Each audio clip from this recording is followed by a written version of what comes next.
Eh bien ça tous les amis, aujourd'hui on se retrouve pour une nouvelle vidéo, deuxième vidéo en 2 jours, ça faisait un petit moment que ça n'était pas arrivé sur la chaîne, les gars, donc j'en profite voilà, pour faire une autre vidéo, du coup je la fais dans la suite de celle que j'ai fait par rapport à ma liste pour les bleus, mais vous la verrez du coup que le lendemain, du coup vous la voyez que le lendemain. Où aujourd'hui on va faire une petite vidéo, là, elle va être beaucoup plus courte que la vidéo par rapport à la liste des bleus, où je vais réagir tout simplement au nouveau maillot de la saison 2024-2025 de l'Olympique Lyonnais. Le nouveau maillot Homé est sorti, on peut déjà le commander et normalement si je me trompe pas on va jouer avec demain contre Strasbourg, si je me trompe pas, je crois que peut-être qu'au tu dois le jouer avec, c'est généralement ce qui est fait. On jouera sûrement avec ce maillot là, pour donner un petit avis rapide de ce que j'en pense et tout, parce que bon, j'aime bien réagir sur les maillots, parce que c'est avant tout surtout les maillots home, les maillots extérieurs et third, généralement je le fais pas, mais les maillots home, je trouve que c'est vraiment important dans le sens où c'est le maillot que tu portes le plus dans la saison, c'est le maillot qui te représente le plus, c'est le maillot qui va le plus avec ton identité, si je peux me permettre. Donc ouais, je voulais faire une petite réaction par rapport à ça, et j'en profiterai aussi vite fait pour faire un petit avant-match aussi, par rapport au match face à Strasbourg demain. Voilà. Bref, on va commencer tout de suite par du coup réagir au nouveau maillot sorti par Olympique Lyonnais. Écoutez, franchement, déjà, premièrement, je tiens à dire, c'est pas un maillot que je trouve forcément dégueulasse, contrairement à ce que certains disent. Il est pas dégueulasse, il a des défauts, dont je vais vous parler tout de suite. Mais déjà, c'est quand même un maillot qui est quand même meilleur que certaines saisons qu'on a pu avoir. Notamment les saisons, les gars, où on a enchaîné les Ligues des Champions. Rappelez-vous, je trouve qu'on avait vraiment des maillots domicile globalement assez mauvais. Il y avait eu la saison 2016-2017, le maillot où on fait l'Europa League qui était magnifique. Mais entre ce moment-là et la saison d'après, du coup 2017-2018 et on va dire aux 70 ans du club, le maillot 70 ans du club. Franchement, les gars, on a eu des maillots de domicile pourris. Tu vois, ce maillot-là, je le trouve meilleur que tous ceux qu'on a eu en cette période-là. Après, on va pas faire toute l'histoire des maillots et tout, mais t'as compris quoi. Par contre, il est clair, et ce que je le dis maintenant, je le trouve beaucoup moins beau que celui qu'on a eu cette année, que celui qu'on a eu l'année dernière et que celui qu'on a eu l'année d'avant. En gros, sur les 3 dernières saisons. Alors, vous savez, j'aime bien parce qu'il y a un petit théorème avec l'Olympique Lyonnais qui, parfois, s'avère pas totalement faux non plus quand on y pense, quand on fait un peu la rétrospective. C'est que généralement, je sais pas si vous êtes après superstitieux dans la vie, mais bon, moi je le suis pas forcément, mais c'est vrai que des fois je me dis c'est quand même une sacrée coïncidence. C'est généralement que quand Lyon a un maillot moche, et ça c'est une vérité, généralement quand l'OL a un maillot moche en domicile, généralement Lyon fait une grande saison derrière. Je sais pas, enfin fait une grande saison, fait une bonne saison du point derrière, pas peut-être grande mais une bonne saison. J'espère que ça nous portera chance, que cette théorie s'avérera au moins vraie, au moins ça voudrait dire qu'on passerait une bonne saison.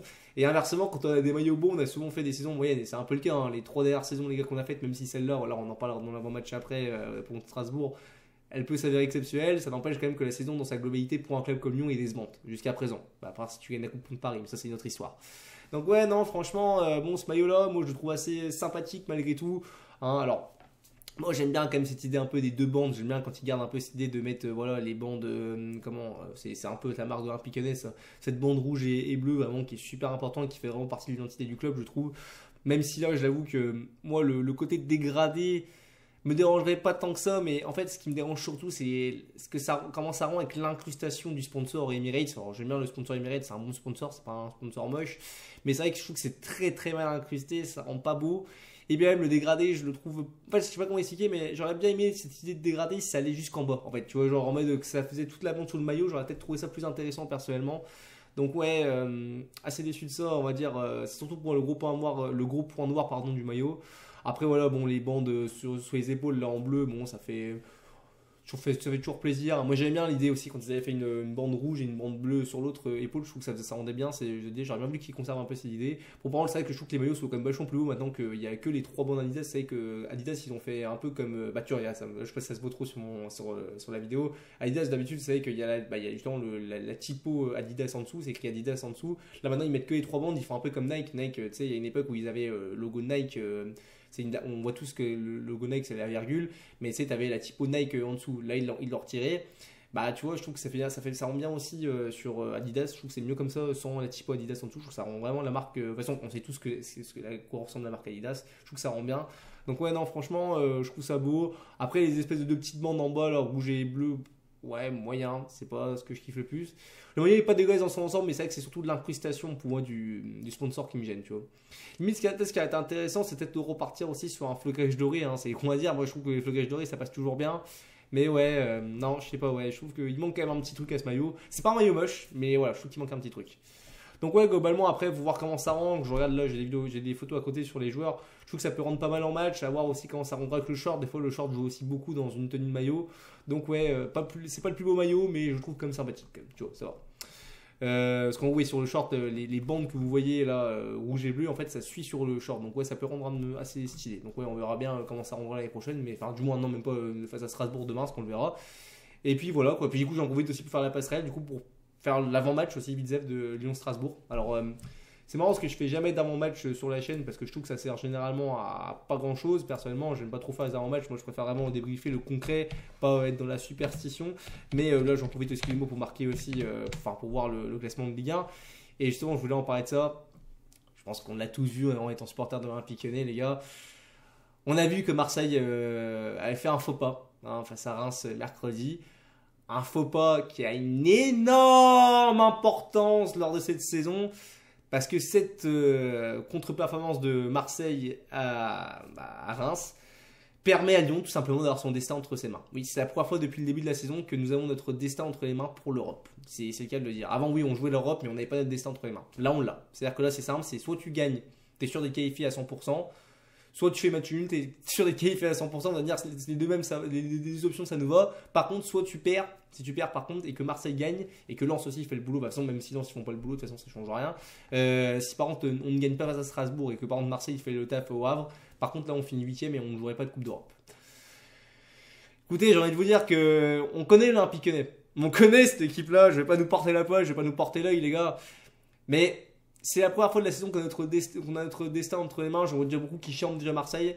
Moi les gars, j'ai commencé un peu à envoyer des petites piques aux Marseillais, je suis honnête, mais gentiment, pas méchamment, je suis pas dans la haine ou quoi que ce soit. Gentiment, voilà, des copains qu'on connaît, voilà, on leur met des petites piques, tu vois, gentillettes. Mais j'attends surtout la fin de saison pour vraiment commencer à chambrer. Parce qu'on sait jamais, les gars, le football, tout est possible dans le foot. Regardez Paris, ils étaient donnés quasiment à 90% gagnants contre Dortmund. Ils étaient évidemment, tout le monde était sûr qu'ils allaient être qualifiés. Ils se sont fait éliminer, et en plus, aller-retour, tu vois. Ils ont perdu les deux matchs. Tout est possible dans le foot, même si, bon, on va pas se mentir que ça sent quand même plus mauvais pour Marseille que pour nous. Là, par contre, il y a quand même beaucoup plus de probabilités. Surtout que les gars, faut juste pas perdre, quoi. C'est juste ça. Même un vieux nul, ça nous suffit. Même si j'espère quand même qu'on va jouer le jeu jusqu'au bout, qu'on va nous faire un beau match pour célébrer cette saison qui tout simplement restera à jamais dans les mémoires, peu importe ce qui se passe l'issue de la saison. Elle peut être encore plus si demain tu gagnes et que par exemple Lens ne fait pas perdre aussi parce que Lens est à égalité de points devant nous, est à égalité de points avec nous, mais ils ont une différence de but qui est largement au-dessus de la nôtre. Autant dire que si on gagne mais qu'ils gagnent aussi, il n'y a aucune chance qu'on se qualifie. Par contre, le seul moyen qu'on se qualifie, qu'on passe devant eux, c'est tout simplement qu'ils fassent match nul et qu'on gagne tout simplement. Donc ouais, voilà, il faudrait espérer une victoire, un match nul ou une défaite de Lens face à Montpellier, sachant qu'ils jouent Montpellier à domicile. Ça, j'y crois pas trop. Nous, on joue Strasbourg à domicile. Il y a des probabilités, il y a beaucoup de chances normalement qu'on ne perde pas le match. Normalement, j'espère. Voilà, ne faites pas flop, mais je pense pas qu'on floppera, j'espère pas, tu vois. Et puis bon, Marseille doit aller gagner au Havre. Au Havre qui certes a quasiment assuré son maintien. Je regarde là avec la différence de but. Ils ont 3 points d'avance sur le premier barragiste de Ligue 1, pour la Ligue 2, pardon. Ils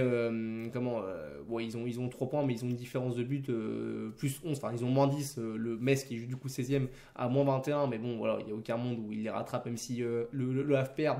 Ils sont au goal average devant eux, donc ouais, le Havre ils ont plus grand chose à jouer. Mais même ça, tu vois, tu te dis, c'est pas forcément un match facile pour eux d'aller jouer au Havre. Le Havre ils vont peut-être vouloir fêter ça quand même, voilà, cette montée et tout, tu sais pas. C'est plus dur de jouer voilà, le Havre à l'extérieur actuellement qu'aller jouer voilà, Montpellier à domicile ou Strasbourg pour nous, tu vois. Surtout que Strasbourg et Montpellier, pour le coup, ils ont vraiment plus du tout rien à jouer, quoi. Vraiment, eux, c'est peu importe où ils finissent, voilà, ça changera pas leur saison globalement. Donc ouais, écoutez les gars, demain on a destin entre les mains, voilà, on n'espère pas une dinguerie, je l'espère, je pourrais être superstitieux, mais vous savez, c'était Olympique Lyonnais, nous a habitués à souvent faire des très bonnes choses et essayer de tout cacher derrière. J'espère pas qu'ils le feront. Surtout que si tu, c'est simple, si tu finis déjà, si tu finis au meilleur des cas, voilà, 6ème, c'est-à-dire devant Lens et Marseille, tu jouerais la Conference League. Dans tous les cas, tu devrais la jouer parce que bon, si Lens même finit devant toi et que nous, on assure le nul face à Strasbourg ou qu'on gagne, vu qu'on joue déjà la finale de Coupe de France, la 7ème est qualificative du coup pour la Conference League c'est ça, nous du coup on serait qualifié pour la Conference League, du coup de Lens serait du coup direct en Europa, je crois que c'est ça si j'ai bien compris, je suis pas sûr. Et puis ouais, donc j'espère vraiment qu'on va pas flop. façon, voilà, le seul moyen qu'on joue pas l'Europe, c'est que voilà, je vous dis qu'on fasse une dinguerie contre Strasbourg, que Marseille et Lens gagnent leurs deux matchs et que comment et que merde et qu'on perde la finale de Coupe de France, ça paraît. Voilà, j'espère que ça n'arrivera pas, je l'espère réellement. On verra bien. Et puis voilà, écoutez, hein, d'ailleurs j'ai complètement oublié de retirer le maillot, d'ailleurs ça me fait penser, bon c'est pas grave ça. Mais oui, franchement, j'espère réellement qu'on va faire le taf, les gars. Faites le taf par pitié. Voilà. Fêtons quand même cette fin de saison, quand même, au Groupama Stadium. Moi, je serai pas là malheureusement, mais fêtons-la comme on peut le mieux. Enfin, comme on peut. C'est comme une dinguerie de se dire, les gars, quand même, qu'il y a encore même pas 2 3 mois, on était tous là quasiment déprimés. Hein. On était tous dans un état complètement fou. Et puis là, on se retrouve à potentiellement jouer une Coupe d'Europe l'année prochaine. Franchement, en termes d'émotion, je sais pas si on avait vu mieux en équipe à Lyon depuis, voilà, depuis les titres qu'on gagnait en Ligue 1 dans les années 2000. Franchement, depuis cette saison 2007-2008. Je pense pas. Puis en termes d'émotion, on a vécu des choses. Hein, voilà, la LDC en 2020, voilà, la Ligue Europa en 2017. Mais tu vois, c'était différent aussi. Tu vois, c'était une Coupe d'Europe. Donc ouais, on verra bien ce qui se passe. Bref, je parlerai ça demain, enfin demain, ou peut-être lundi, je sais pas si j'arriverai à faire le débrief, que j'ai une soirée de prévue demain. On verra bien. Et puis voilà, c'est tout ce que j'ai à vous dire sur cette vidéo, les gars. Voilà, donc, on va faire un petit avant-match vite fait. Normalement, on doit faire le taf. Normalement, normalement, là, le destin est clairement entre nos mains. Et puis voilà, ne chambons pas maintenant, chambons demain soir s'il y a résultat. Allez. C'est tout ce que j'avais à vous dire sur cette vidéo. N'hésitez pas à donner votre avis en commentaire. N'hésitez pas à lâcher un pouce bleu ou un pouce rouge. Voilà, n'hésitez pas, faites comme faites comme bon vous semble. Et puis du coup, bah, nous, on se retrouve pour le débrief de Lyon-Strasbourg. Allez, allez, à plus les amis et allez l'OL.